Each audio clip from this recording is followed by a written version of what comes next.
Bismillahirrahmanirrahim. Assalamualaikum warahmatullahi wabarakatuh.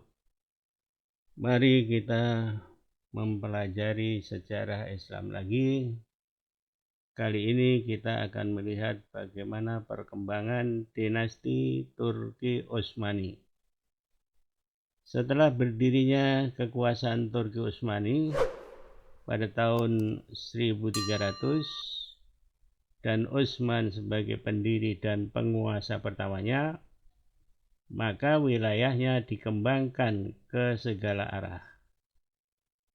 Wilayah Seljuk Rum menjadi daerah kekuasaannya setelah Sultan Alauddin II terbunuh dalam pertempuran melawan tentara Mongol. Ibu kota awal sebelum menjadi Turki Utsmani adalah Sogut, lantas dipindahkan ke Kirahisar dan dikembangkan lagi ke wilayahnya hingga menguasai Bursa atau Brusa tahun 1317 yang dijadikan sebagai ibu kota barunya pada tahun 1326. Sepeninggal Utsman, ia diganti oleh anaknya yang bernama Orhan yang meneruskan perjuangan ayahnya dalam memperluas wilayah kekuasaannya. Utsman membuat landasan yang kuat untuk meneruskan kekuasaan Utsmaniyah. Antara lain ialah keberanian menghadapi musuh, kebijaksanaan, kesabaran, keikhlasan, keadilan, menepati janji, dan keimanan yang kuat. Utsman juga membuat pedoman kenegaraan dengan wasiat kepada Orhan putranya, antara lain ialah jangan sibuk melakukan sesuatu yang tidak diperintahkan oleh Allah. Ketika menghadapi kesulitan, bermusyawarahlah dengan para ulama, memperhatikan dan memuliakan ulama, menyebarkan agama Islam, memuliakan orang yang taat, dan mensejahterakan tentara. Jangan terperdaya setan lewat tentara dan harta, dan jihad di jalan Allah, serta dilarang menyeleweng dari kebenaran dan keadilan, dan hidup serta mati karena Islam, bukan karena syahwat. Dengan pedoman yang kuat tersebut, maka dimaklumi bila Turki Utsmani dapat bertahan lama dari tahun 1300 itu hingga tahun 1922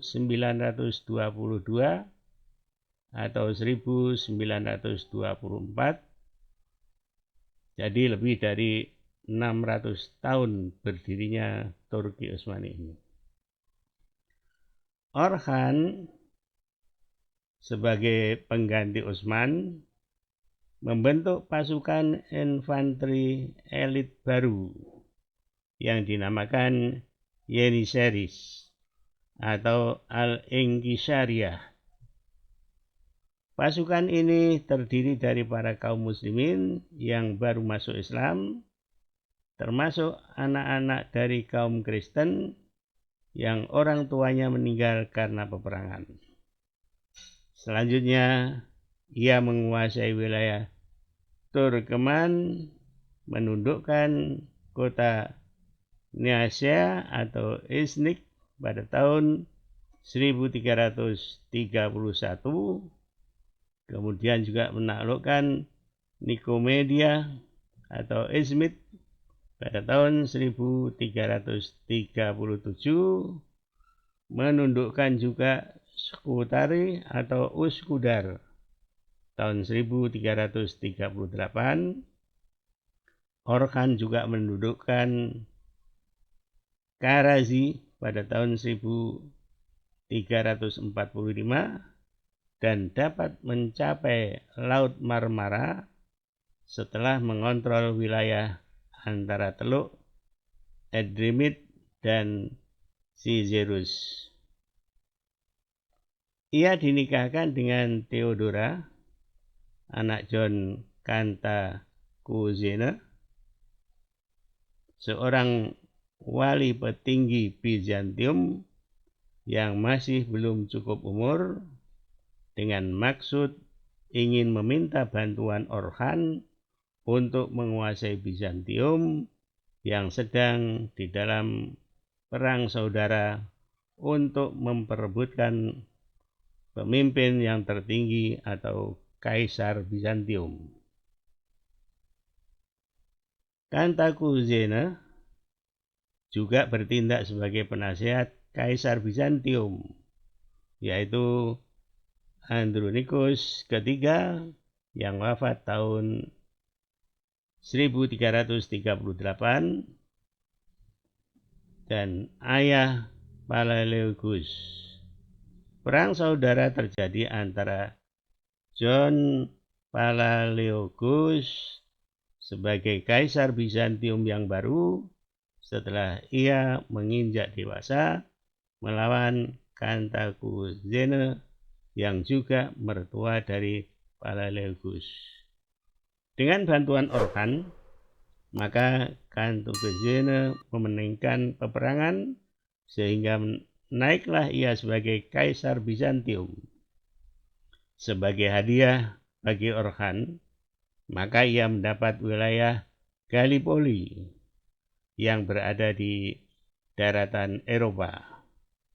Sulaiman, putra Orhan, banyak memindahkan pasukan ke Gallipoli untuk menyiapkan penguasaan atas semenanjung Balkan. Namun, Sulaiman yang digadang-gadang menggantikan ayahnya, yaitu Orhan, wafat terlebih dahulu sebelum ayahnya itu meninggal. Sedangkan Orhan wafat pada tahun 1359 dan diganti oleh putranya yaitu Murad pertama yang memerintah tahun 1359 sampai 1389 yang meneruskan perjuangan ayahnya. Murad I yang mengawali memakai gelar sultan secara resmi pada tahun 1362. Sedangkan Utsman dan Orhan masih memakai gelar Padishah atau juga Bey. Murad pertama memusatkan pasukannya secara tetap di Gallipoli untuk menaklukkan Balkan.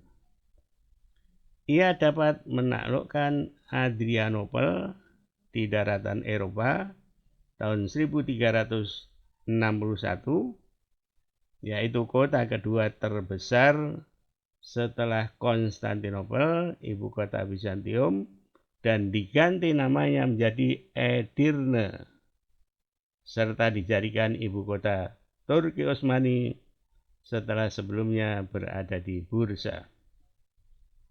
Pada tahun 1363, Murad I menaklukkan Philippopolis atau Philippi, menguasai juga Macedonia tahun 1371 sampai 1387,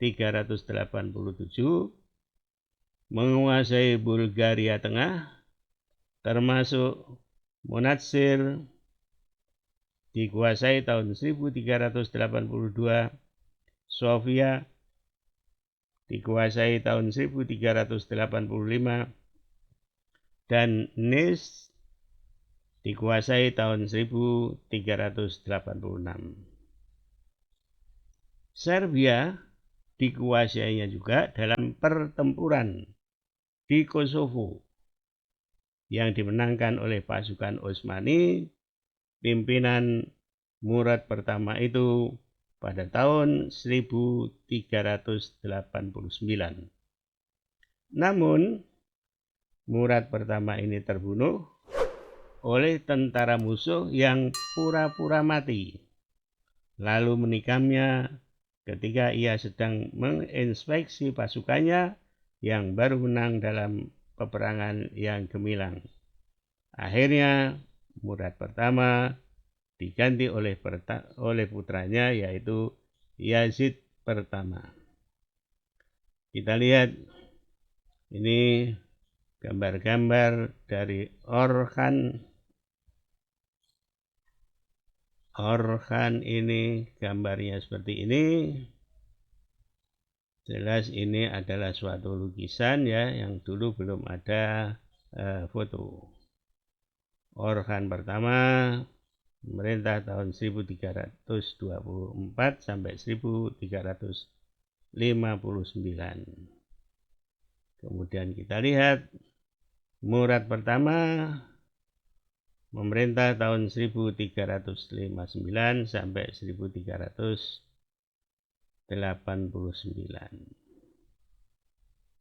Ini Murad pertama. Kemudian kita lihat wilayah yang tadi, kita lihat dari Bursa, ibu kotanya yang pertama kali ini di Bursa ini.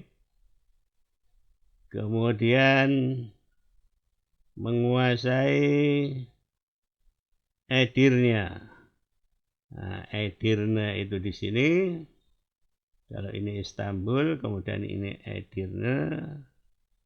Kemudian menguasai sampai Kosovo. Nah, ini oleh Murad pertama yang beliau terbunuh di sini di Kosovo pada tahun 1389. Kemudian kita lihat satu lagi peta perkembangan yang ada pertama kali di Bursa ini. Kemudian pada masa Orkhan menguasai wilayah Gallipoli, kemudian menguasai sampai ke Sofia, ke Nice, kemudian baru ke Kosovo tahun 1389. Saya kira demikian, mudah-mudahan yang sedikit ini bermanfaat. Assalamualaikum warahmatullahi wabarakatuh.